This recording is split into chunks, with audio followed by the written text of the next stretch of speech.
नमस्कार, राजनीतिक चर्चा में आपका स्वागत है। मैं आपके साथ मुरली मनोहर और आप देख रहे हैं 2027 में विधानसभा का चुनाव होना है।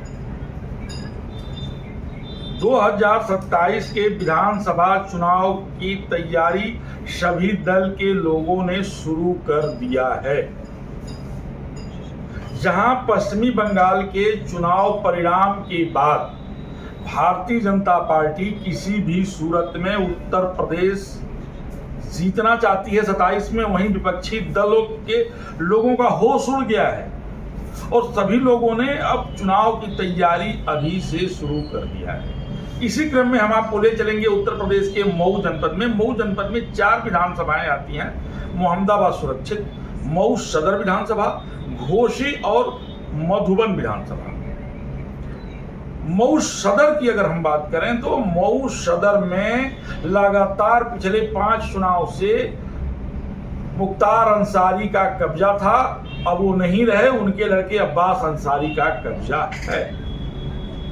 वहीं बचा जनपद की 3 विधानसभाएं मोहम्मदाबाद, घोसी और मऊ। मोहम्मदाबाद सुरक्षित है।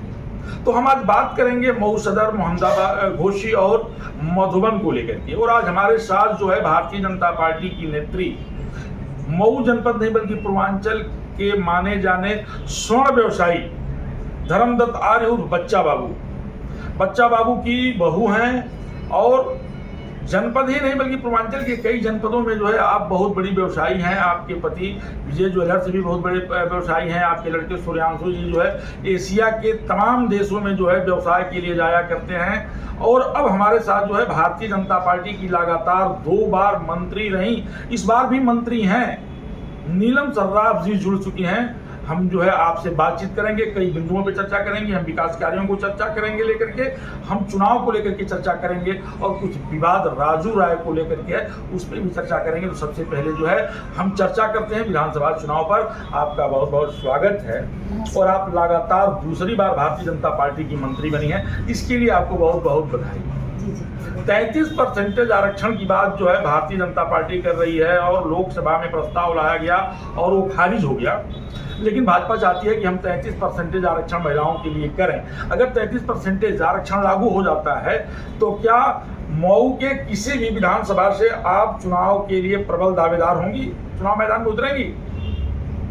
जी, ये तो पार्टी का जो विषय है वो तो पार्टी के लिए है। पार्टी अगर मुझे चुनाव लड़ाती तो मैं जरूर लड़ूंगी।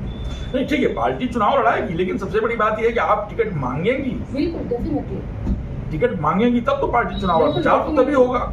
भाई, पार्टी में जो आता है तो एक उम्मीद के साथ आता है कि मुझे आगे बढ़ना है, मैं भी उसमें शामिल हूँ। अगर मौका मिलता है तो आप कौन सा विधानसभा चूज करेंगी? मऊ सदर से ही आप चुनाव लड़ेंगे। लेकिन मऊ सदर विधानसभा में जो है बड़ा कठिन है, पनघट की डगर। यहाँ जो है लगातार अब्बास का कब्जा रहा है, मुख्तार का कब्जा रहा है और चर्चा ये है कि अरशद जमाल भी जो है बसपा से चुनाव मैदान में आ रहे हैं। तो आपको अगर टिकट मिलता है तो आप अपनी जीत के प्रति कितना जो है यही तो चैलेंज कंफर्म है?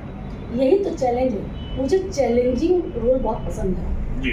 मैं समाज में निकली हूँ एक चैलेंज के साथ कि एक महिला जब समाज में निकलती है तो परिवार से लेकर समाज और देश के लिए तत्पर रहती है और निस्वार्थ भाव से अपने समाज के लिए खड़ी है हर एक महिला। आपको क्या लगता है कि सदर विधानसभा का डगर आसान होगा अगर आपको टिकट मिलता है? है तो मुश्किल, मैं मानती हूँ, लेकिन अपने कर्मठता पे मुझे भरपूर विश्वास है, भरोसा है। आप जो है एक व्यवसायिक परिवार से बिलोंग करती हैं। बच्चा बाबू का बहुत बड़ा नाम था, वो व्यापार मंडल के अध्यक्ष भी थे, सोने की कई बड़ी दुकानें भी रहीं और जाने माने व्यवसायी रहे। अचानक आपके मन में कैसे ख्याल आया कि मुझे राजनीति करना चाहिए? देखिए, हम लोग इतने बड़े परिवार से बिलोंग करते हैं। मैं बड़े घर की बेटी भी हूँ, बलिया में डीपी ज्वेलर्स की जी, और मैं मऊ में इतने बड़े परिवार की मैं बहू हूँ जी। तो मेरे घर बहुत सारी नीडी महिलाएं आती थी, मैं उनकी परेशानियों को सुनती थी।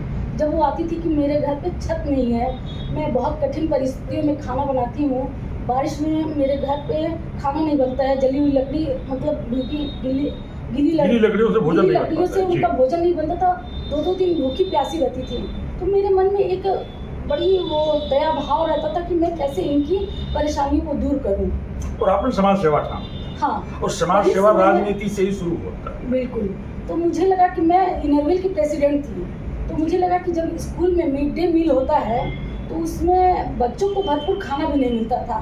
2014 से पहले की मैं बात कर रही हूँ। 2013 में मैं प्रेसिडेंट रही इनरव्हील की, तो मुझे लगा कि मैं कुछ सामाजिक कार्यों के लिए आगे बढ़ूँ। जब मैंने कदम उठाया, वहाँ गई, देखी बच्चों की परिस्थितियाँ बड़ी दयनीय थी। फिर मैंने डीएम कार्यालय गई, तो मैंने कुछ अपने प्रस्ताव रखे क्लब के माध्यम से कि मैं वहाँ की प्रेसिडेंट हूँ और इतनी सारी कुरीतियाँ हैं समाज में, इसको दूर कैसे किया जाए। तो उन्होंने कहा कि मैडम ये आपके बस की बात नहीं है, आप घर जाइए, आराम से रहिए, आपको इन सब चीज़ों में उलझने की कोई ज़रूरत नहीं है। मुझे बड़ा दुख हुआ, मुझे लगा कि नहीं, अब इसके लिए मुझे किसी पावर की ज़रूरत पड़ेगी। तो मैंने प्रण किया कि मैं राजनीति में आती हूँ और अगर कोई ऐसा पोस्ट मिलता है, पावर में आती हूँ, तो ये जितनी छोटी छोटी समस्याएं हैं, छोटी से लेकर, इसको छोटा ना समझा जाए। ये बहुत दयनीय परेशानियां हैं जो बच्चों को नहीं मिलता था, महिलाओं का न घर था, न चूल्हा था, न गैस था, मतलब कैसी दिनहीन अवस्था में वो जीती थी। ये सब चीज़ें मुझे देख कर बहुत दुख होता था। तो मैंने प्रण किया कि मैं जब भी अपने पावर में आऊँगी या कुछ मुझे ऐसा पावर मिले, तो इन सब चीज़ों को, इन कुरीतियों को मैं दूर करूँगी। और आप उस क्षेत्र में काम कर रही हैं? फिर मैंने शुरू किया और यहाँ तक पहुँची, और मुझे लगता है कि आगे मेरी जो सोच है समाज की कुरीतियों को दूर करने का, तो मुझे लगता है कि मैं ज़रूर इस पर कामयाब हो जाऊँगी। एक सबसे बड़ा सवाल ये पैदा होता है कि आप व्यवसायिक भी हैं, आप व्यवसाय करती हैं और राजनीति में भी सक्रिय, ये दोनों कैसे संभव हो पाता है? आप व्यवसाय भी कर लेती हैं और राजनीति में भी हर जगह आप दिख जाती हैं, हर सामाजिक कार्यों में दिख जाती हैं, संगठन के कार्यों में आप दिख जाती हैं, कैसे संभव हो पाता है? परिवार को लेकर के चलना, राजनीति को लेकर के चलना, समाज को लेकर चलना और व्यवसाय को लेकर के चलना, ये कैसे संभव हो पाता है? देखिए, एक महिला होने के नाते हर एक महिला इतनी ताकतवर होती है कि वो घर, समाज, परिवार, बिजनेस सब कुछ संभाल सकती है। जरूरी नहीं कि हम पर्स लेके टांग के ऑफिस जाए तो वही हम कामकाजी होते हैं। परिस्थिति के अनुसार हर महिला को आगे बढ़ना पड़ेगा, अपने परिवार, अपना बिजनेस। जरूरी नहीं कि हम जॉब करेंगे तभी हम कामकाजी कहलाएंगे। हम अपने परिवार का बिजनेस संभाल सकते हैं, अपने परिवार के, अपने बच्चों को संभाल सकते हैं। अपने बच्चों को हर महिला डॉक्टर, इंजीनियर बनाती है, तो वो महिला होती है। बच्चे को क्या पता कि मैं बड़ा होकर क्या बनूंगा, लेकिन एक माँ, एक महिला जो होती है, बच्चे को बड़ा करती है एक सपने के साथ, वो सपना पूरा करती है, करवाती है, अपने बच्चों को आगे बढ़ाती है समाज में। तो मुझे लगा कि जिन परिस्थितियों में एक महिला अपने परिवार को, अपने बच्चों को पालन पोषण करती है, और जब परिस्थिति है तो अपने बिजनेस, अपने व्यवसाय को भी देख सकती है। यानी सारी चीजों को सामंजस्य बैठा करके चलने की आप क्या? हाँ, एक महिला के अंदर इतनी सामंजस्य बैठाने की आदत है। हर महिला वो काम कर सकती है जो अपने परिवार के हित में हो, न कि अहित हो। तो हर महिला अपना परिवार जब संभाल सकती है, समाज संभाल सकती है, तो देश क्यों नहीं संभाल सकती है? नहीं, देश तो संभाल सकते हैं। इंदिरा गांधी देश की प्रधानमंत्री रही हैं, बहन जी देश की मुख्यमंत्री भी रही हैं, ऐसा नहीं है। एक महिला बहुत कुछ कर सकती है। मैं एक महिला के ऊपर प्रश्न चिन्ह नहीं खड़ा कर सकता, मुझे पता है कि आप कर सकती हैं। मैं अंतिम सवाल आपसे ये पूछना चाहता हूँ कि अगर आपको टिकट मिलता है मधुबन या घोसी से, तो क्या आप मधुबन या घोसी भी चुनाव लड़ सकती हैं? कहीं से भी चुनाव लड़ाइए। मैं तो एक महिला हूँ और पार्टी की कार्यकर्ता हूँ, तो ये पार्टी का दायित्व बनता है, वो जहाँ से मुझे लड़ाएगा मैं लड़ूंगी। एक 30 सेकंड का और आपसे सवाल है। आप जो है कई जगह जो है राजू राय मुर्दाबाद की नारा भी लगा चुकी हैं। राजू राय का नाम जो है एक जमीन घोटाले में आया, अवैध जमीन कब्जा करने के मामले में आया, उसमें भी जो है आप राजू राय की आवाज़ पर गई थी और राजू राय से इस्तीफा भी मांगी थी। राजू राय के खिलाफ आपने धरना प्रदर्शन भी किया था, और रेल में जो उद्घाटन हुआ था मऊ रेलवे स्टेशन पर ट्रेन का, उसमें भी आप काफ़ी सक्रियता देखने को मिली। तो राजू राय के खिलाफ आपका क्या मानना है? देखिए, कोई पर्सनल मेरा उनसे कोई नाराजगी नहीं है। एक राजनीतिक बिल आया था महिलाओं के आरक्षण के लिए, जिसके विरुद्ध उन्होंने अपना मत दिया था, महिलाओं के विरुद्ध। तो ये हम महिलाओं के लिए बड़े शर्म की बात है कि एक पुरुष होकर महिलाओं को आप दबाने की कोशिश ना करें, ये आपके लिए हानिकारक होगा। और उसके बाद जब मैंने ये महिला आरक्षण बिल पास करने के लिए एक मुहिम चलाई पार्टी ने, तो उसमें मैं आगे थी।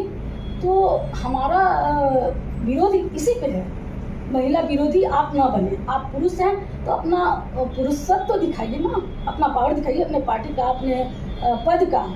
महिलाओं को पीछे छोड़ने का कोई मतलब नहीं है, उनको नीचा दिखाने का आप ठेका नहीं लिए हैं। अगर पार्लियामेंट में हम लोग का अधिकार मिलने की बात हो रही है मोदी जी ने हमें पार्लियामेंट में बैठाने की कोशिश कर रहे हैं, तो आप लोग इसको पीछे मत खींचिए, महिलाएं बहुत कुछ कर सकती हैं। तो आप सुन रहे थे नीलम सर्राफ जी को। नीलम सर्राफ जी जो है उत्तर प्रदेश के मऊ जनपद की भारतीय जनता पार्टी की जिला मंत्री हैं, और आपका स्पष्ट कहना है कि जब महिला बिल को सदन में पास नहीं होने दिया गया और जो सांसद महिला बिल के खिलाफ वोट किया था उनके खिलाफ हम लोगों ने धरना प्रदर्शन किया था कि महिलाओं को सदन में बैठने का मौका मिले, 33% आरक्षण लागू होना चाहिए। इसी को लेकर के राजू राय का हम लोगों ने घेराव किया था। हम आपकी जानकारी के लिए बता दें कि नीलम सर्राफ जो है काफ़ी सक्रिय हैं संगठन को लेकर के और चुनाव को भी लेकर के। 2027 के चुनाव की तैयारी में पूरे दमखम के साथ और पूरे मूड से लग गई हैं। अगर पार्टी ने प्रत्याशी बनाया तो मऊ सदर विधानसभा जीत करके दिखाएंगी, ऐसा हौसला जो है नीलम सर्राफ जी के पास है। मुरली मनोहर के साथ प्रिंस की खास रिपोर्ट। आप बने रहिए मेरे साथ और देखते रहिए।